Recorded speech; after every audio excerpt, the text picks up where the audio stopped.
Ladies and gentlemen, welcome to Hero Movie Podcast, your greatest source for superhero movie and TV discussion in the multiverse. I am your host, Adam Portress, and joining me today, he doesn't care for your ruse, Sweet Shanza Kovacs from the internet. 37. And he's not even supposed to be here today, Bruce Leslie. I'm a prickly pear, and Jim Brewer will never be my Randall. No, he will never be, as much as he wants to try. I think that's what he's going to put on his tombstone. Here lies Jim Brewer, the real Randall. I certainly hope. Oh, my goodness. That's like when, what's her name? The lady singer who was in the Johnny Knoxville Dukes of Hazzard had the gall to open up a restaurant of her own called Daisy Dukes. Oof. That's her name. Anyway, Jessica Simpson. Trust me. Yeah, that's it. Listen, she can be as dumb as she wants around these parts. I don't care. Welcome back, everybody. This week we're continuing our pilots that went absolutely nowhere month. Thanks again to Nate for putting all of this stuff together. Giant applause for Nate. My goodness. Yeah, Nate made our job so easy this month. God and bless. Pleasant. It's been it really has been. It's been great. So we're going to be talking about I wasn't even aware this was a thing, or maybe I had heard about it and forgotten about it, but we're talking about the Clerks pilot from 1995 that Kevin Smith had absolutely nothing to deal with, but we'll talk about all of that stuff in not too off long. Before we do all that, though, we do want to say a giant thank you to the people who support us over at patreon.com/HMP. Awesome folks over there. Get your pre-show, get your post-show, get your Dinger Zone, and, of course, you get yourself an HMP nickname. Let's see if Sean remembered this week. We got new Patreon supporter, Whitney O, coming in at that $5 level. Seanzy, is Whitney going home with a package today? I don't mean to shock everybody, but I did remember. Yep, I wrote it down, and I'm very glad I wrote it down because midweek I saw the note again and was like, "Oh, right, Whitney O." So Whitney O, I don't know if you've ever done a deep dive on your name, the name Whitney, but I did. And the name Whitney goes back to the 11th century in Herefordshire, England. Whitney was originally used as a surname and is first mentioned in the Domesday, not Doomsday book. Domesday book. And don't ask, I have no idea what the Domesday book is, but the Whitney family is described as a knightly family of remote antiquity, which I take as meaning nice folk, but they're not from here. The name Whitney means White Island. So Whitney, I'd like to congratulate you for being the newest member of HMP. And your new nickname from this point forward is White Island. I know there's a certain percentage of the population who hear this and might think, I don't know if I like that nickname. While others will be far too psyched about it, like way, way too psyched about it. Thank God. But it's literally the meaning of your name. So from this point forward, your HMP nickname is White Island. Congratulations, and we thank you. It's just the absence of color. It's perfectly fine. Thank you, Whitney O, and everyone that supports this show over at patreon.com. If you want to get yourself a nickname, pre-show, post-show, Dinger Zone, all that kind of good stuff, head on over to patreon.com/HMP. And as I said, with votes every single month, you guys get to vote on a movie that we watch. And this month, again, thanks to Nate, he's put all these things together, and your Patreon votes come from all of these as well. Failed pilots. So we have, these are all available on YouTube right now. From Mike Mignola, we have The Amazing Screw-On Head. Jack Black and Owen Wilson star in Heat, Vision, and Jack. Adam West stars in Look Well. Not quite sure what that is. That's a thing, though. And Global Frequency, which is based on a Warren Ellis property. So those will be the four that you'll choose from over at patreon.com/HMP. We'll probably end up voting probably like Thursday night or something like that. So do vote for that. And thank you to the people that support the show, patreon.com/HMP. And, of course, if you can't support the show, drop on over to the iTunes and drop us a 5-star review, a.k.a. Humdinger. Humdinger. And we've got another one. I just I almost forgot that I had let me look this up real fast. Hero movie. I'm sorry. I won't edit this out. You know that. But it's true. So we got one more review here. 5 stars. I like this podcast. Pretty good. I like that title. 5 stars. After Marvel 30 questions, I didn't know what to choose until another podcast that was made was HMP, and my favorite HMP cast member would be Bruce because he likes comics, and I like comics as well, and as well as love this podcast. That comes to us from Minnie Mendoa? Sure, why not? I promise I didn't write that one. He didn't write this one, but you probably did write the one that came just before this. It's entitled Best. It's from Batmonk32. It's only 3 stars. It's got a lot of emojis in it. So let me read it as is written. This is the best show other than Heroes and Villains. We love it. Glasses, smiley face emoji, regular smiley closey eyes emoji, 1, 2, 3, 4, 5, 6 clappy emojis, all caps now. The only problem is you think that all kids are dumb. Mad face, 1, 2, 3, 4, 5, 6, 7, 8, 9, 10. I'm going to say that's about 10. Then 3 mad cat faces. And I'm going to say there's about 1, 2, 3, 4, 5, 6 up down sloths. I'm assuming they're mad. 1, 2, 3, 4, and then 5 puppy dogs. Again, I assume those are mad as well. You know who I think wrote that? That's a 3-star. Some dumb kid. So if your dumb kids would like to drop us a 5-star review on iTunes or Spotify, wherever, please do that. We really appreciate it. And if you're not a dirty baby, you're just a dumb kid. Oh, how's that for a slogan? That is the slogan. Mwah, that is beautiful. That is a slogan right there. I wish I had a trailer to play after that. So I don't, but you know what it is.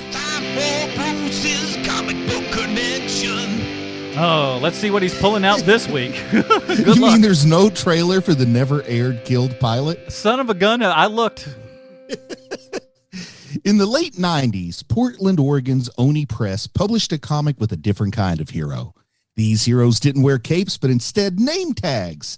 Name tags upon which were written the names Dante and Randall.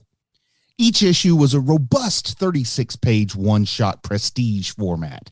The first one, titled simply Clerks with the parenthetical, The Comic Book, was mainly about how renewed interest in Star Wars action figures is cutting into Jay and Silent Bob's drug dealing business.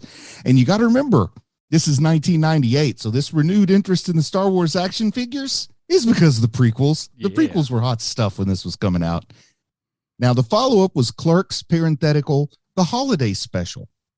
And it is worth noting that this was also published in 1998, way before Star Wars Holiday Special references were just a little bit too overdone like they are now. Next up was Clerks, parenthetical, The Lost Scene, which showed us exactly what happened at Julie Dwyer's wake. Guess what? It wasn't good. 2006 brought us Where's the Beef, a fast food themed adventure that tied into Clerks 2, and all the adventures happened to be written by Kevin Smith. But they featured art by a number of excellent folks, including Art Adams, Jim Mafood, and Phil Hester. Image published a collected edition in 2000, and I found a couple of used copies online for less than $10. So that could be a cheap thrill for somebody. And speaking of cheap thrills, Adam, do you have a list? Oh, 5 and dimes, baby. Oh, yeah. If that wasn't enough, let me sell everybody on this unaired TV pilot because this sucker has everything. It's 1995. You've had Clerks in the theater, but no one in America saw it. So who cares what you change? It's just like the Clerks you know, except Bizarro. Jay and Silent Bob, that's too much. Nix the Bob and make Jay into Ray. That's how you avoid copyright. You know how else you do that? Since we're taking away Jay and Silent Bob, the least we could do is give you 2.5 Randalls, which I think was a name that they batted around for this show a little bit. 2.5 Randalls. 2.5 Randalls. I love it. I mean, he is everyone's favorite character. Clone that sucker once and make Dante less of a loser. Profit. Simple. You've got a pre-SNL Jim Brewer playing Randall, and he seems to be trying the best to make out of a bad situation. Brian O'Halloran wasn't cast as Dante in this show because he wasn't cool enough for Dante. Let that sink in. We've got a Veronica upgrade, just saying. I'd like Jim Brewer. Like I said, Jim Brewer's Randall has another Randall who works at the same complex. I don't remember his name. Let's just call him Poochie. That's right. This Quick Stop not only has a video store next to it, it's also got an ice cream parlor, like you do in New Jersey. We got very unfunny conversations, no pop culture references, flailing about. Felicity shows up, a cute girlfriend who's cool with you working at a convenience store. Might as well have a dragon in this thing, guys. Sitting on counters, spoiling movies, not closing tills, bagel hockey, insurance auditions, sucking versus blowing, Little Women. It does it all, am I right? Booze boosting, and then, out of the blue, a man walks into this picture that changes the whole thing. He looks like a Scientologist love child of Tom Cruise and John Travolta in a way that makes you question yourself and what you know to be real. Ooh. Then we got the store video mixer burnt to a crisp in a tanning bed, Chow Yun Fat, Todd No Nookie, water tower hijinks, some ending punchlines. These are the ends of these of acts, and it's so good. Here's the quotes. And these are your funny outlines. This is harder than it looks. Slurpees don't just happen. That's a good one. I wonder how you get your hair like that. Yeah, clapping. And miming hanging oneself. And the end of the show and the series. Okay, kids, get out of here. Come on, beat it before I change my mind. Huge studio audience laughter, as there should be. Actual good line, because being mature never means having to say I'm happy. I thought that was a pretty good one, actually. Soundtrack includes Green Day, Better Than Ezra, Soul Asylum, and Vanilla Ice, to which we hear a quote, takes you back. Hey, it was 5 years ago. Don't act like you were better than your music taste back 5 years ago when you were in high school. Shut up. Kevin Smith's Clerks is what Gen Xers think that their lives were like in the 90s, but I'm betting this show is more of an accurate representation that was a little bit too real to share with the world. This show has everything, except for the things that makes Clerks Clerks. Yeah, when you had stepped out for a moment, one of the things that I think that Bruce and I were talking about that I think about the show is that I thought that they would at least get the tone correct. Yeah. It's okay. Not even that. So can we go ahead and get into that discussion? Because I think you guys will even have a lot more light to shed on it than I do, because you guys have kind of a different eye for this kind of thing. But I mean, they just bobble the ball it's like it's the kickoff, It's like the game's just getting started. They bobbled the coin toss. That's what they did. They didn't even get to kickoff yet. They're not even at the station. They're not even at the station to get onto the plane that goes to the stadium. That's how lost they are. They bobbled the coin toss and they went from a bodega to something that looks more like an actual, not quite a grocery store. It's like a 7-Eleven. Yeah, it looks like a nicer gas station. Like it looks like something in the suburbs, not something in the city. Yes. Like the original one was. Yes. In fact, where I live, it looks so much like this chain called United Dairy Farmers, or UDF. That is so much what that looked like on the inside, the color scheme and everything. So yes, you are right. But they did the thing. They made that cardinal sin that all American sitcoms made forever until The Office, which was everything needs to be prettier. Everybody needs to be chippy all the time, and everybody speaks like a sitcom comedy writer's room from like the 60s. And also, I think there's a serious problem in that almost everyone who adapts anything thinks they're smarter than the guy who did it the first time. Yes. Like I noticed it the most in comic books, because they would take away all the comic bookiness, and then you wonder why they bothered to make the movie. But I'm seeing that same thing here, where it was ultra indie, and Kevin Smith was not in the system, and he just didn't know what he was doing. He's lucky he found any audience at all. We're going to do it right and make it massive. Like I feel like that was the vibe in the room. Well, the other part to this too is that clearly the one man, and we'll get to him in a minute, but the one guy who wrote the script for this has never actually worked in that capacity. He was never a convenience store clerk. It's always a good move. He was never, he probably didn't even know anyone who ever worked in a convenience store, Now, I think another thing that probably is going to hinge, how you feel about that is going to hinge in a major way on how you feel about Jim Brewer. And I'm just going to go ahead and expose my own biases here and say that I, for some reason, and it's not a reason I can identify, but I really, really dislike Jim Brewer. Here's the thing. I think Jim Brewer had like a lot of grating characters on Saturday Night Live. And some of them that were just and in the 90s especially, SNL ran bits into the ground. Yes. To where you were just like, by the fifth time of this character, I'm like, you give me another Goat Boy, I'm putting a bullet in my head. It's just not happening.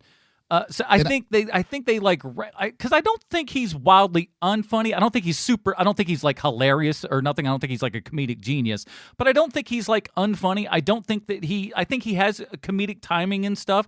I don't think that this was a proper vehicle for him. Well, I don't blame him for this at all. And he's not great in it, but it's not him. Here's the main problem with Brewer is that Brewer is sweaty. Everything he does is like, you can see it. You can see him working. Mm-hmm. You know what I mean? It's the difference between when Billy Crystal was funny to where Billy Crystal is now. Like you every time he makes a joke, you're just like, oh boy. And the reason being is sweaty, that he needs it to be funny. Oh man. And that's the way that, and I always felt like Brewer was that from the beginning. I was kind of surprised that he had the career he did have, but if you've heard interviews with him in the past 10 to 15 years, I get the idea that he's bitter he didn't have more of a career. I don't know. I disagree with that because like I've heard a couple interviews with him where I feel like he got a lot of recent. You may have heard interviews more recently than me, so he may have changed. It might have been 10 years since I've even heard one. Yeah, from what it sounds like from the more recent interviews that I've heard, it feels like he kind of got his head around some stuff. I don't think he has probably as big of an ego as like perhaps one would have thought. Certainly, I would have guessed. But that's, and again, who knows? These are all the things that people show us in public. Who knows what the hell people are like in private? He might be a monster. Who's to say? He doesn't have the pleasant personality come across like a Rob Schneider would, who just understands he is what he is. But here's the thing though, of all the stuff that you can point to in this, Jim Brewer, I think, is probably the least of them. There's so many. I mean, like, first and foremost, I think the biggest problem in this is really the casting of Dante. Well, yeah, I mean, again, it's the American problem. Yeah, we got half a Dante. We got half a Dante and half a Randall in this one character. Like, he dresses like Randall a quarter of the time. He's got a couple of very Randall-esque lines that just Dante would not say. Showrunner clearly didn't understand the magic that made Clerks work either, because now's probably the time to get this out there, but the actors who portrayed Dante and Randall auditioned for this show and were turned down. They didn't realize that this was a thing. Get out of here. Yeah, really? They did Here's not the know problem, it was a though. thing. Here, Randall's actor, and I have to apologize, I cannot remember the guy's name right now, but Randall's actor was told, you have to apply, you have to audition for another character because Jim Brewer was tied to this before it even went into development. Like, he was tied to the pilot from square one. Somebody said, "Oh, Jim Brewer is the guy we're going to build a franchise around." Wow. So yes, O'Halloran, I think that's the name of the guy that played Dante. His last name, and is it Anderson? Is the last name of the guy that played? Right. But yes, they both auditioned, and they have both gone on the record as saying, "Boy, we dodged a bullet by not getting cast in that one." Brian O'Halloran was the one who found out from someone else who asked him if he was auditioning for the Clerks TV show, and he was just like, "A what now?" He didn't know. Kevin Smith did not know that this was a thing. Kevin Smith found out because the guys told him about their audition. And guess what? He found out. He actually wrote a script for this, and they said no. That's great. They said no to the guy who wrote Clerks. They go, "You're not good enough to write the Clerks television show, nor are the boys that you put in your Clerks film good enough to be on the small screen." Which what you know planet? What? Why do they need this to be called Clerks then? Just make something like what's that Superstore show? You can make workplace shows that don't. This looks way more like the Canadian Corner Gas to me than it does like the American Clerks. So why even use the name if you have such disdain for the property? But I'm sure that's the only way it got greenlit. Was because of that name. And the guy's like, "Man, I want to make my workplace show, but I got to tie this loser's title to it." But it didn't get greenlit. It just got a pilot. Well, even to get a pilot, you need a budget, though. Somebody's got to scrape together a little bit of bread. Somebody's got to pitch something before you even shoot the pilot. And plus, they had to get all those audience members in. I've written like 5 or 6 pilots that made it to pilot, and that was it. Like nothing made it past that. I've written 15 pilots, but I've never shown them to anyone. When I die, it's in my will to make all these shows, or else I'll haunt you. I've written a couple pilots, but it's just to get stamps from different parts of the world. Thank you. You know, I'll just steamroll over that. You're welcome. You know what it reminds me of that they turned down the guys from Clerks is the Bill and Ted cartoon that had Keanu Reeves and what's his name? Alex Winter. Yeah. Alex Winter. Yeah. And Alex Winter doing the voice of their characters for the Saturday morning cartoon show. And then Fox had the Bill and Ted TV show. So they kick Keanu Reeves and Alex Winter off of doing the voice work for that show and bring in the TV voice guys, the guys from TV to do the voice. Imagine if when Clerks, the animated series, made it to air, they had forced him to use Brewer. Can you believe it? It's so awful. Terrible. At the same time, too, though, wouldn't it be hilarious if at some point during, like, if Clerks got pulled up to like a full season or something, that like the alternate universe Clerks guys would definitely get in there at some point in that animated series? That would be a lot of fun. Now, here is one thing that I'm going to say. I don't exactly know how Kevin Smith knew to do this, where the serendipity was. Well, I know why he did it, but the fact that a guy who had no career is dealing with, where the Weinstein's still running Miramax at this point in time when Clerks gets picked up. So you're dealing with, to say they're shrewd is probably an understatement. I mean, they're famous for screwing talent in more ways than one. Wow, I didn't even know what I was saying when I said that, but boom, it came out, didn't it? Anyway, Kevin Smith was able to keep the rights to Jay and Silent Bob. So they could make the movie Clerks without him, but they could not use Jay and Silent Bob because he was already working on Mallrats when he sold the distribution and the rights and so forth. So he had to hold on to those characters. So instead they have the ice cream shop owner or the ice cream shop kid over at the, well, his name is Todd, which is their version of Bob. And then Ray is supposed to be their Jay, the shoplifter. Yeah, he's that version. Which do you guys recognize the actor playing Ray? Oh yeah. Because can I tell you this weird story? Can I share with the audience this weird story before I watch Clerks? I'm listening to this podcast talking about a movie called Shrunken Heads. It's made in like 98 or something. Like it's not as old as you'd think. But anyway, there's this movie called Shrunken Heads that Richard Elfman directed. So he got his brother, Danny Elfman, to do the opening theme. And this is post Richard Burton working with Danny Elfman. I mean, Danny Elfman is a big deal at this point, but I guess his brother had some blackmail on him or something.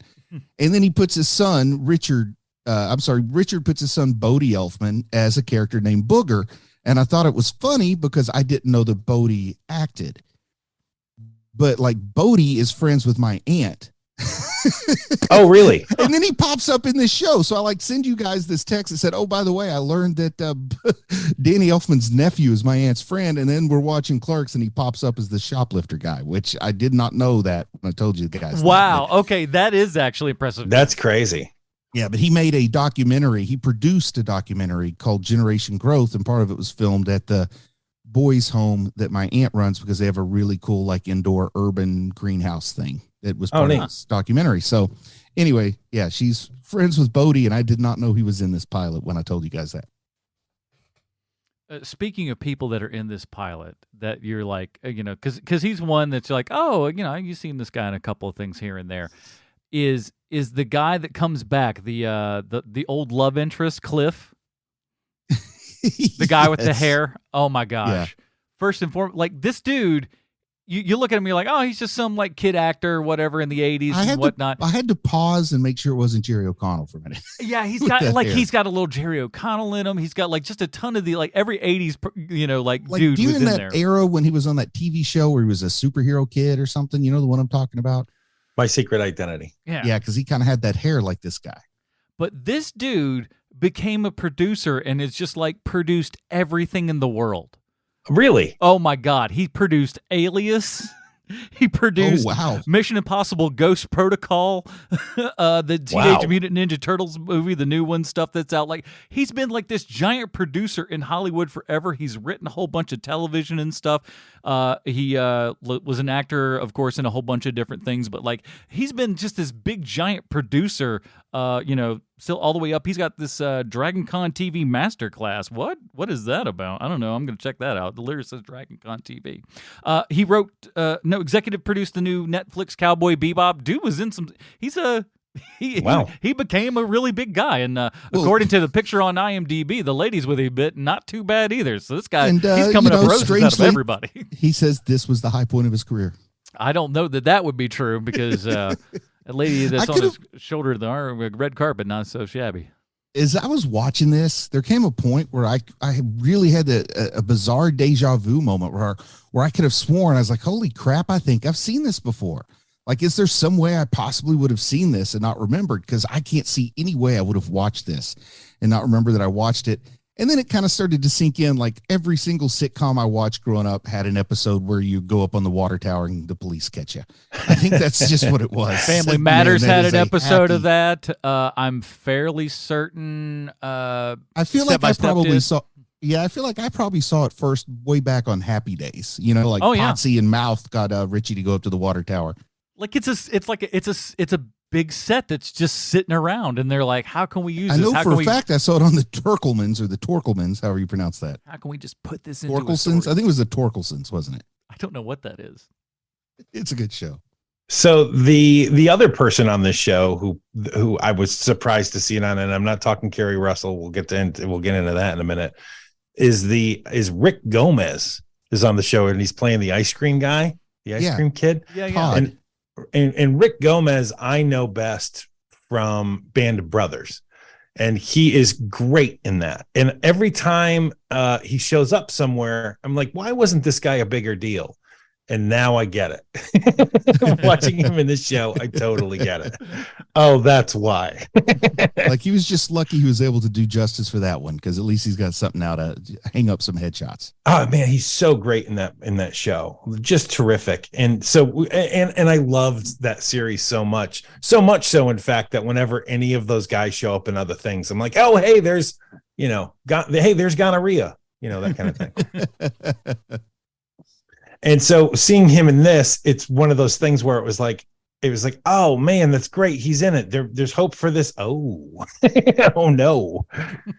He is not good. He is not good. And the ham-fisty nature of everyone's performance in this, it feels like they're all from vaudeville. And they started working in talkies. Okay, so I'm going to play a little game here. I'm going to match up the characters with the closest counterpart that I can think of in Clerks, and we'll see which one of them comes the closest to the same vibe as the original.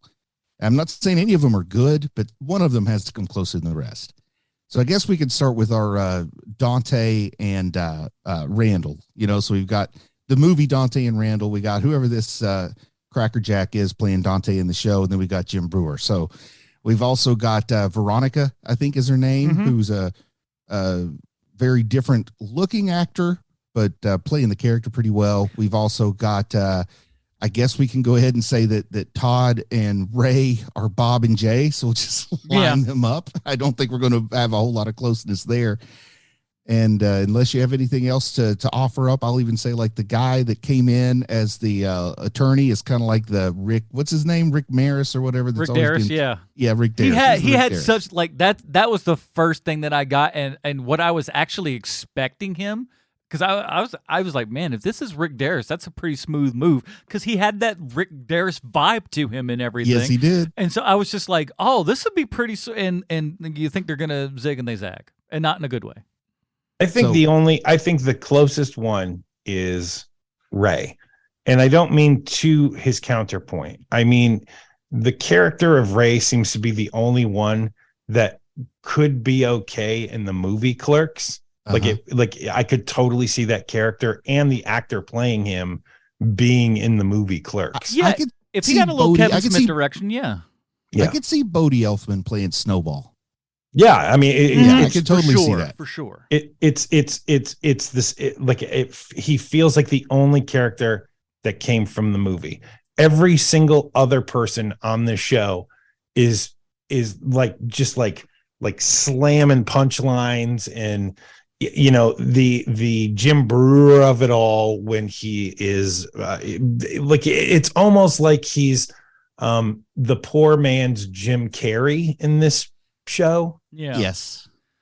And it doesn't work for Clerks. It kind of feels like they were just like, okay, act wacky. Like they didn't, like, it doesn't even feel like they gave like good specific directions or anything. Right. It was just like, just do something funny and wacky. And he's just like, I don't know, something like this, I guess. All right. Is that funny? I don't know. And I understand they're dealing with network TV. I have no idea what network they were hoping this would land on, but for all they know, it could be like CBS, the grandma channel. So they got to watch their jokes.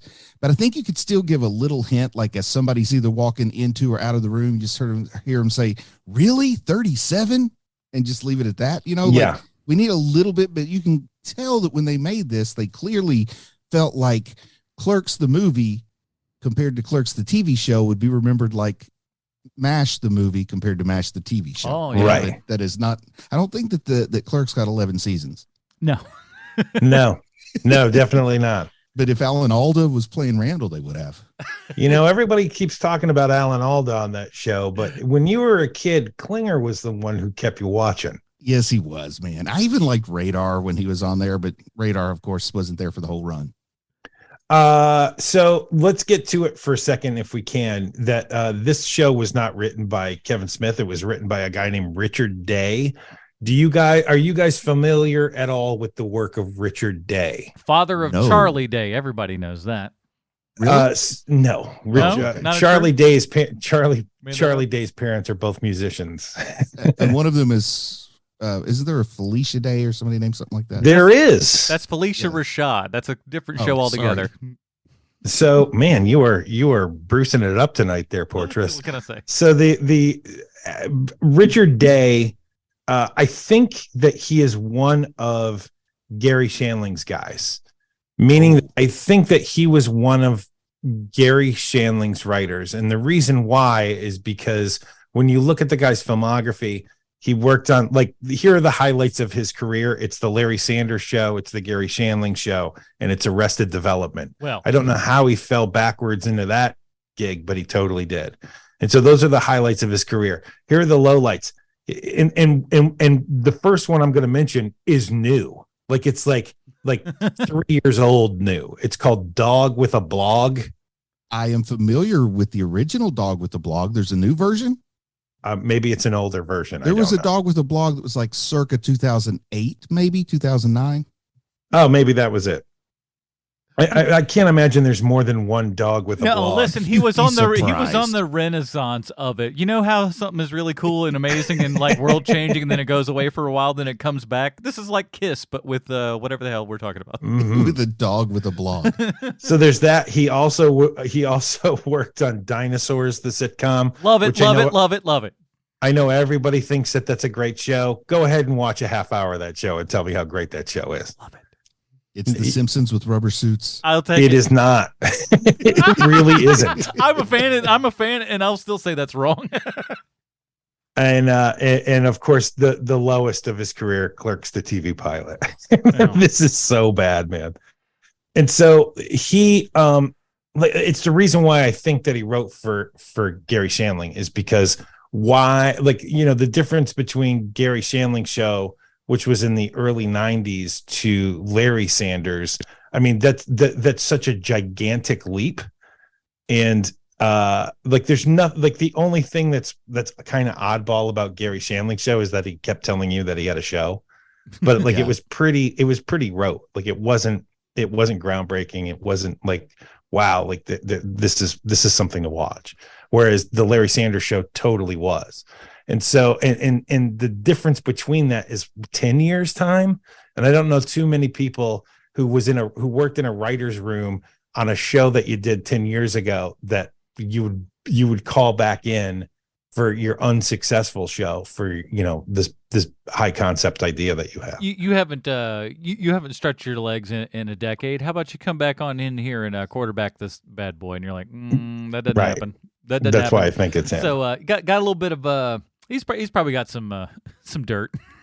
Yeah, or I mean, he probably also, you know, probably wrote for him for a bunch of years, and I would imagine if that's the case, then Apatow, he's probably worked with Apatow also. Gary, do you remember the Christmas party in 1993?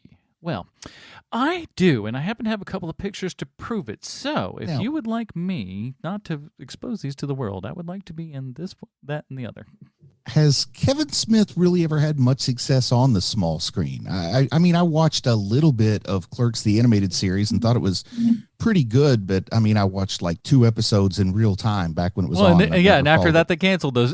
After those 2 episodes, so that was about. So, and then I know he dabbled a little bit in the CW's DC kind of shows that were going on over there, but. Also talking of an animated Howard the Duck that he was supposed to make and develop that never happened. So has he had much small screen success, particularly now in our streaming environment? I think there's more opportunities for a mid to low budget auteur like Kevin Smith to make something work. Well, isn't he the showrunner on the new He-Man show? You know what? Yeah. He very well could be. I haven't watched that show, so I don't know. I'm to understand that. I think that's. I'm okay, 99.9 on that one. So he's got something going on. All right. I kind of feel like a nice series of some streaming shows would be good for him. Like I could see him kind of getting his View Askew-averse and doing something in the same vein as like Trailer Park Boys or Letterkenny, but only doing it with his New Jersey crew. You know, like what happens when slackers get middle-aged, the Jay and Silent Bob get old scenario from his podcast. I think he could have some fun stuff in the TV show format and do like 6 episodes and be done with it or something. Maybe. I mean, he's still saying he's finally going to get around to directing Moose Jaws. You hear about this? It's like Jaws, but just like Jaws, but with a moose. With a moose. It's in Canada. Canada. Yeah, I gotta replace Jaws or put him with a moose. That's all you got. I didn't mess with Tusk or Yoga Hosers, but I'll go see Moose Jaws. I mean, like that right there. You're just like, all right, well, that seems like fair enough. I gotta go see that. Dagnabbit, I thought I had kicked my habits, but here I am. There were. I'm sorry. Go ahead, Adam. I was gonna say there were so many like little like there were moments in this that like almost felt like they had the kernel of something that they could have led into something interesting. I'm just talking about like. You don't even think so? Just a couple, like even just the thought process of like, oh, if Kevin Smith took this first draft and put jokes into it, I think there's a skeleton in here that has a place for jokes that could make this funny. It's just none of them are there.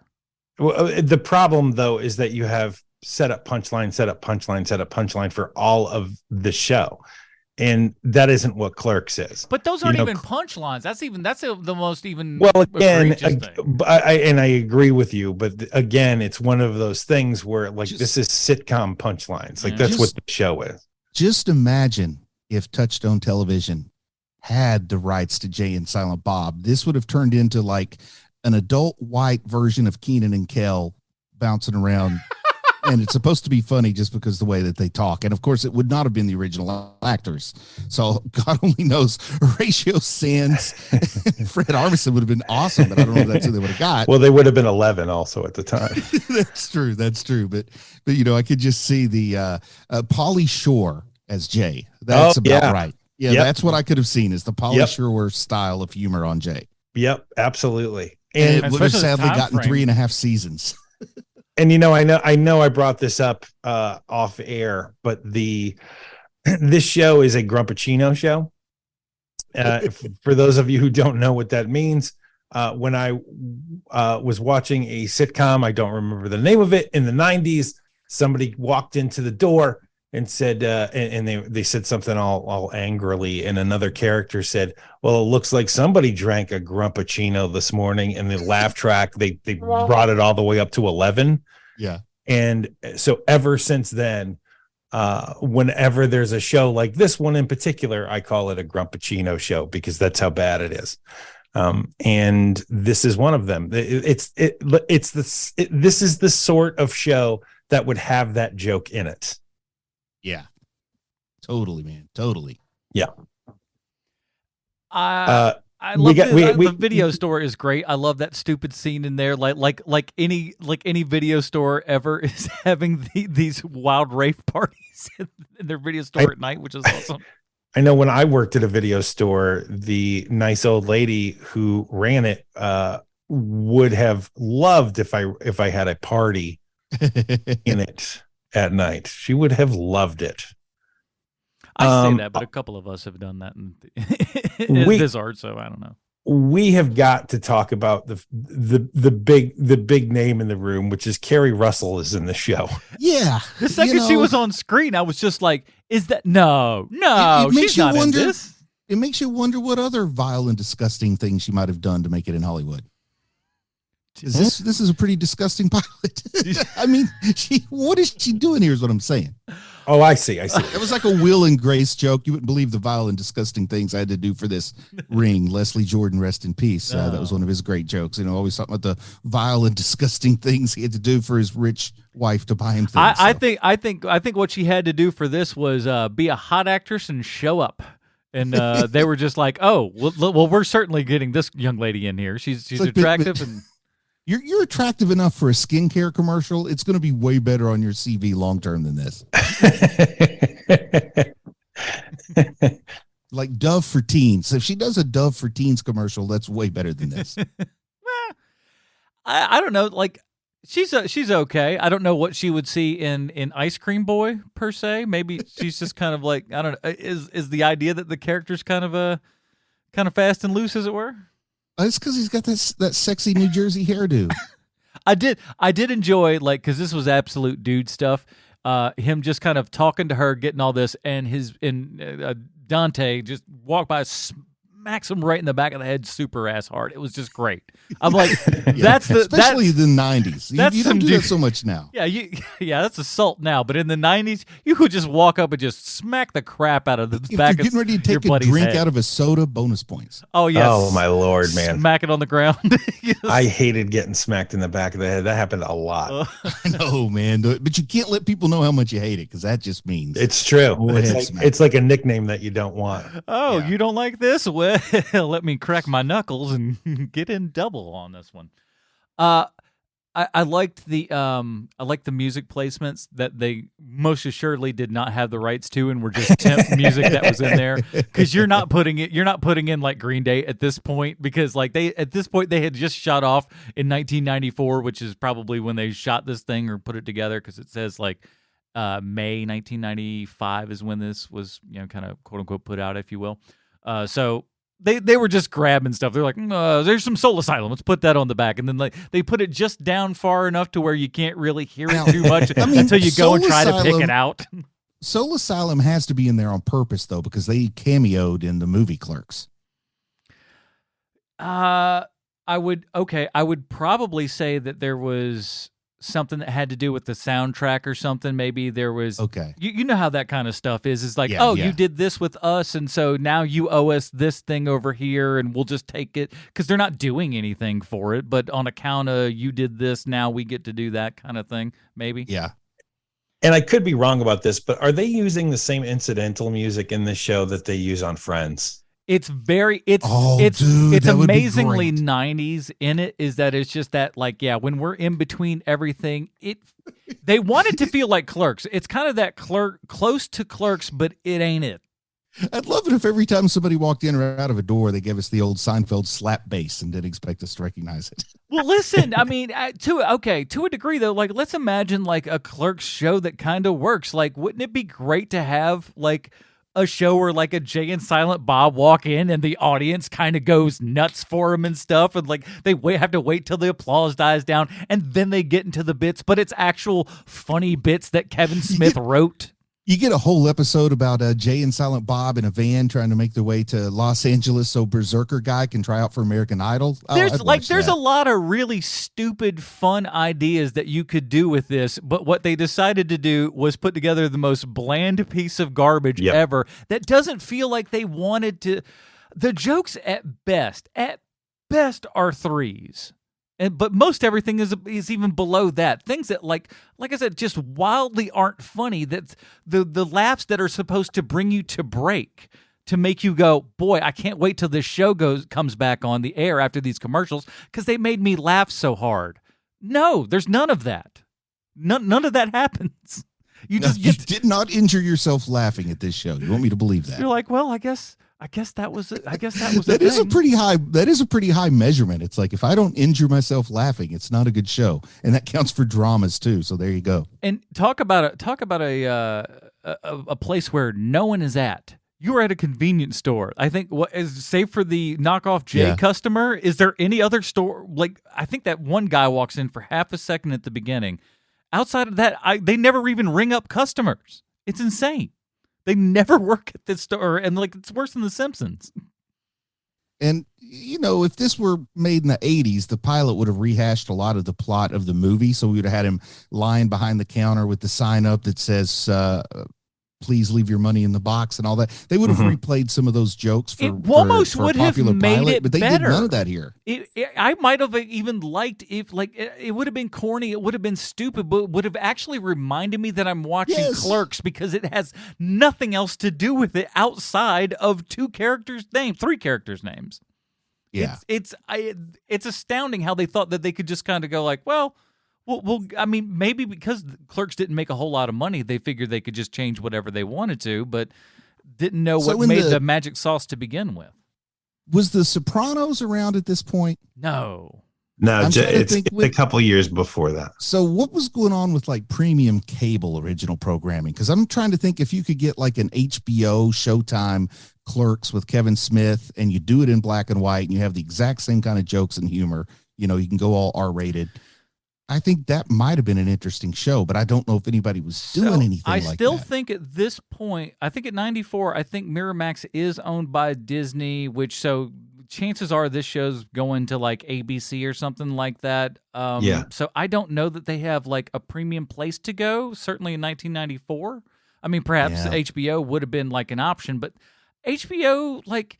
Even then, in like mid-90s, they weren't up to any of the super, I mean, they had some stuff, but it wasn't like the super prestige stuff like we have nowadays. No, they didn't start doing that till The Sopranos, really. Yeah, your late 90s. Because before that, you have like Get a Life, or not Get a Life, you have like Dream On, Arliss. and like Arliss. And Real Sex and like stuff like that. Stuff you don't want to watch. Right.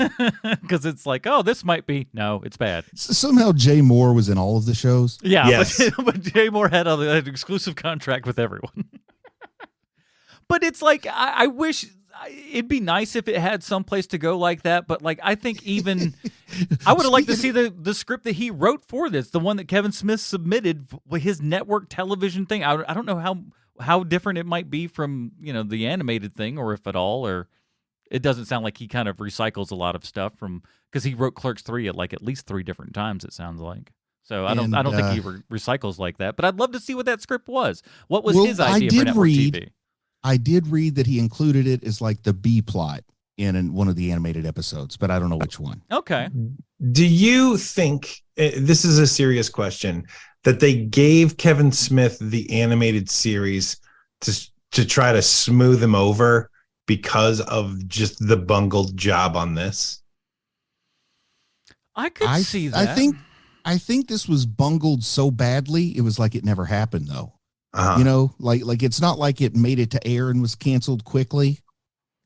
A lot of people didn't even know that this thing happened. But yeah, like you said, we'd all mentioned that, like, you saw Corman's Fantastic Four and the Wonder Woman. We always saw that at comic shows and stuff like that. I never remember seeing a Clerks pilot. Nor I. I didn't know about this till very, very recently. So I don't think that the animated show, I don't think that a peace offering or smoothing anything over was part of it at all.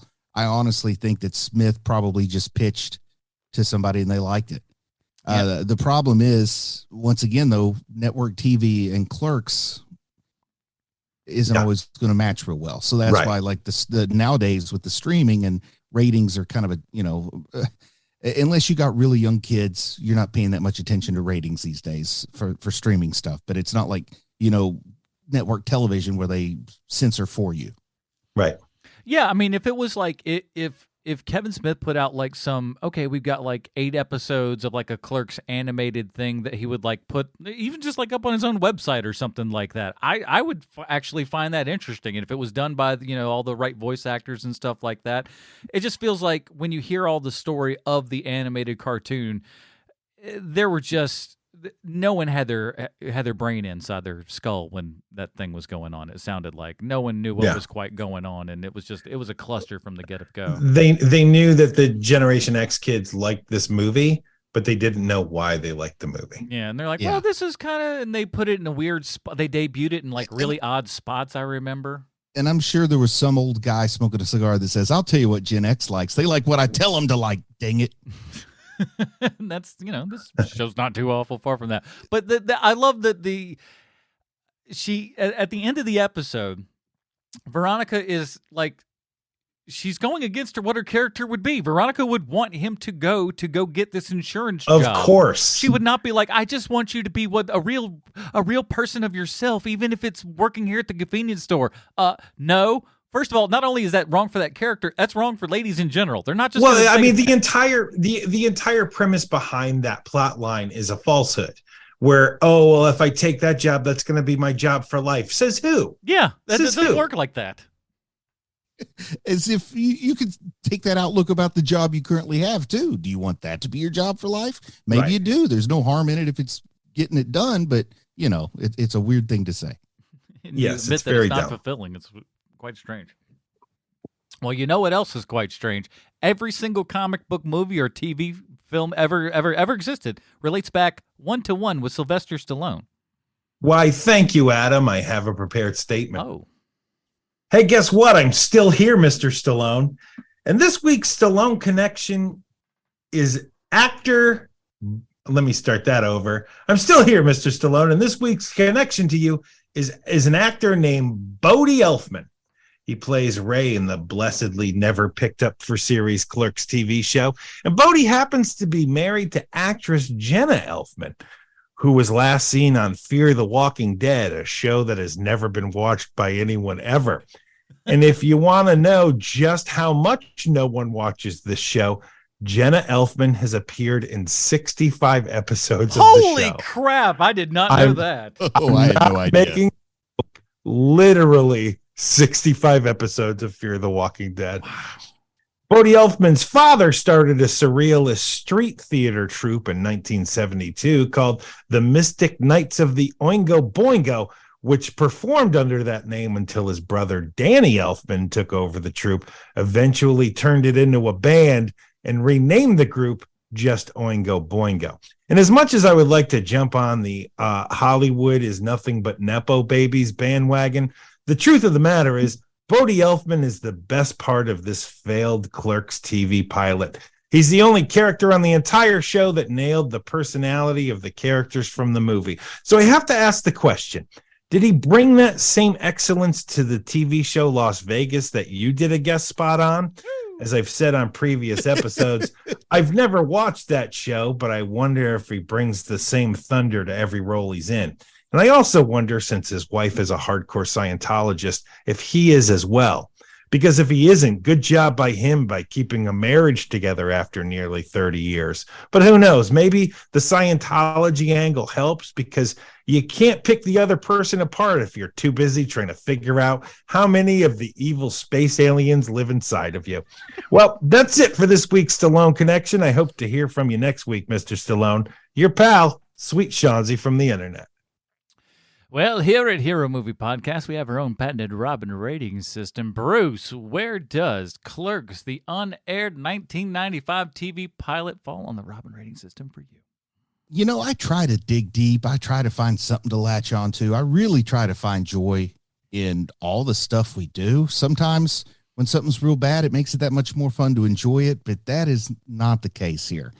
I am one of those stereotypical Gen X guys that felt like Clerks was really speaking to me, and to see it treated this way, boy, this makes me feel like I'm Ethan Hawke in some character of his from the mid-90s who doesn't like the way the man is destroying what he loves.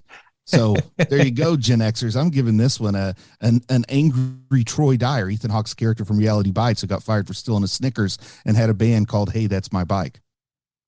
Stop pointing the mirror back at me, bro. Sean? Yeah, for me, this is a Jason Todd all the way.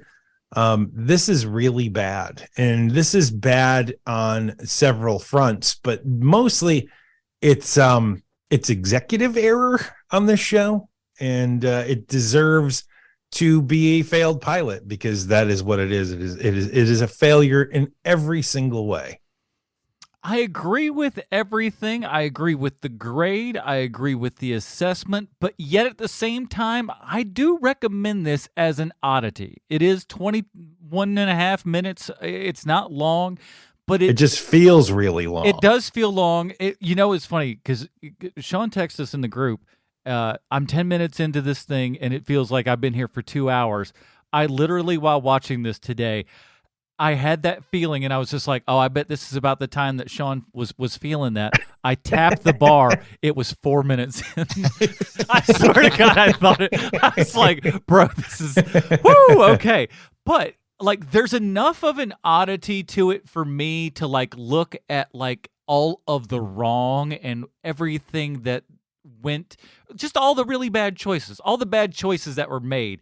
And for 22 minutes, I think it's worth it if you have that curiosity. If you don't give a crap, then ignore it and run away. But if the idea of, like, let me see how bad they can screw this up, this is it. And I think it's worth watching for that. But it is bad, Jason Todd. So I'm going to make a joke I've totally never ever made on the show before here, Sean. That if you've only got 22 minutes to live, this is the thing you want to watch. Oh yeah, definitely. It will drag. You'll be like, can I just die already? Can I just die? You're like, Jesus, take me home now. I'm ready to go. This is it. We've been here long enough. I'm ready. I'm ready to see the light. I hope I go to heaven, because if I go to hell, Jim Brewer will be waiting for me. What's that? I will send you to hell before I send you to heaven. Here we go. We're watching the Clerks pilot. So when you get there, you're going to be like, boy, this place is a lot better. Like, I know it's great, but even if you had been down there 22 minutes ago, whew, you wouldn't even. Oh, I got a question for you guys. I know that we're wrapping it up here, but I got a real life question here for you. Yes. So, they're making Half Baked 2, and Chappelle isn't in it. Is Brewer? I heard Brewer's not even in it. I could be wrong, but I know Chappelle's not in it, but I heard even Brewer's not in it. If Brewer's not even in it, it's just like, then at that point, I mean, listen, Harlan Williams can be got for a song. We know that. But Harlan Williams also, there was a moment in time when he was actually funny, man. Now it's just like, oh, I think he just may have a couple of loose upstairs. Yeah, I think that now it's just a psychological problem. Yeah, it's just like, have you done a lot of whippets or something? What's going on? Are we sure that there's going to be a Half Baked 2, or is this something that somebody's just saying? No, there's definitely a Half Baked 2. Something's going down. Weird sequels, man. Weird sequels. Hey, listen, a scant 25 years later, it's fine. Next up, Strange Brew 2. Back in the brew. Stranger Loop. No. I love that movie. No. Now, like, so many IPA jokes. Ugh. It's all just about the flying dog, the sequel. Terrible. That is it, everybody. Remember, we've got patreon.com/HMP. You are voting. We have the amazing Screw On Head, Heat Vision and Jack, Look Well, and Global Frequency. Those are for you to choose and vote. Tell us. You tell us.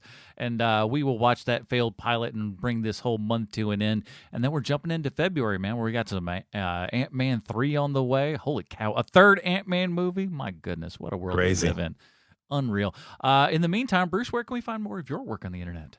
I'd love for people to go check out the YouTube channel, youtube.com/C/Bruce Leslie, or you can look at it using my handle @AnimeDad. But we're doing episode by episode, pretty deep dive reviews of the new Trigun Stampede anime, along with Chris from Canada and secular man Matthew Vandiver. So check it out. See what's going on over there. Hopefully you'll have a little fun watching the three of us chat. Beautiful. Shanze? Yeah, we have a new episode of 30 Questions coming out here in a couple of weeks. The Mandalorian Season 3. So check that out. Oh, I think that from what I think they put out another trailer. I ain't watch it because I don't want it. No, I'm not watching it either. I watched that first one. The first one was enough. It was like exactly enough. what I wanted. That was the hype trailer. Just give me a little bit of ooh, ooh, ooh. I don't know what any of it is, but I can guess, and I've got little ideas and stuff. That's all I need. No more than that. No, I've seen zero trailers, so I'm super excited. Even better, dude. Because like as much as like as little as I've seen with that first trailer, like it's gonna be so much fun. So yeah, check out 30 Questions wherever you find Finder Podcast. That'll do it. And I'm doing 365 films this year. Follow Adam Portress on TikTok so you can see my updates where I'm talking all the movies that I'm watching. I'm watching far too many movies, including ones that have the stars of Different Strokes in them, just for funsies. That is it, everybody. Join us next week when we're talking our Patreon vote for Sweet Sean Zakovac from the internet. Bruce Leslie. I'm Adam Portress. Stay super, everybody. Bye, Marty and Evie. Take this job and shove it. I ain't working here no more. A woman done left and took all the reason I was working for. You better not try to stand in my way as I'm walking out the door. Take this job and shove it. I ain't working here no more. I've been working in this factory for now 15 years. All this time I watched my woman drowning in a pool of tears. And I've seen a lot of good folk die, had a lot of bills to pay. I'd give the shirt right off of my back if I had the guts to say, take this job and shove it. I ain't working here no more. My woman done left and took all the reason I was working for. You better not try to stand in my way as I'm walking out the door. Take this job and shove it. I ain't working here no more. Well, that foreman, he's a regular dog. The line boss, he's a fool. Got a brand new flat top haircut. Lord thinks he's cool. One of these days I'm gonna blow my top, and that sucker, he's gonna pay. Lord, I can't wait to see their faces when I get the nerve to say, take this job and shove it. I ain't working here no more. My woman done left and took all the reason I was working for. You better not try to stand in my way as I'm walking out the door. Take this job and shove it. I ain't working here no more. Take this job and shove it.